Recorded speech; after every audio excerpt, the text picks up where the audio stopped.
Well, Jordan Anderson is a country risk analyst for sub-Saharan Africa at the consultancy IHS Markit. He joins us now from London. What's your reading of these results? I mean, they certainly came as something of a surprise, didn't they?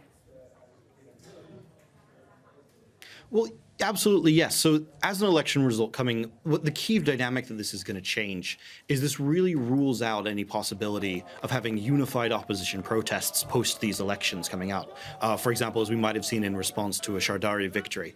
Instead, what these results have done is they've divided the opposition down the middle between supporters of Felix Tshisekedi and supporters of Martin Fayulu on both sides. And this is going to prove a real difference to the opposition going forwards versus what we would have seen in a Shardari victory. And does that then reduce the threat of violence? It changes the dynamics of violence that we can expect to see. So like I say, we won't see unified protests in Kinshasa anymore, mass demonstrations of the opposition coming out, but really we're going to move more towards a situation where we see violence between supporters of the two candidacies, between supporters of Tshisekedi and Fayulu. And we'll see that across the country in the areas where they're stronger and areas where they're weaker. One of the things we have to be concerned about is whether we start to see any of that violence take on an ethnic dimension.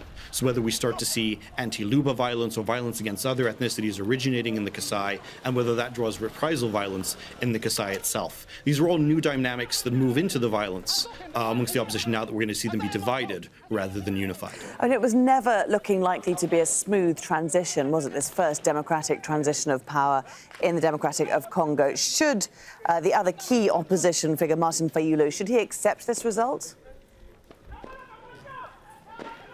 Well, so this, as you point out, this is going to be the first peaceful transfer of power of the presidency within DRC's history. Martin Fayulu has already rejected this result, come out and he's called it an electoral coup and he's called it fraudulent and fabricated. Key to his ability to really keep up that contestation and to bring his supporters out onto the street to demonstrate is going to be the Catholic Bishops' Conference, the Senko. Whether or not they release their parallel voting data that they say they have and which is widely reported as favoring Fayulu is going to be key to him being able to make that argument. And it's not a done deal that the Catholic Church is going to release this parallel voter data it has. Back in 2011, it had comparable data, or it had its own data on the voting count, which it chose not to release at that time. So we could see them choosing again not to release that data this time around, and that would do a lot of damage to Fayulu's claim and ability to contest the results of this election. How optimistic are you for Democratic Republic of Congo's future? I am a Congo optimist.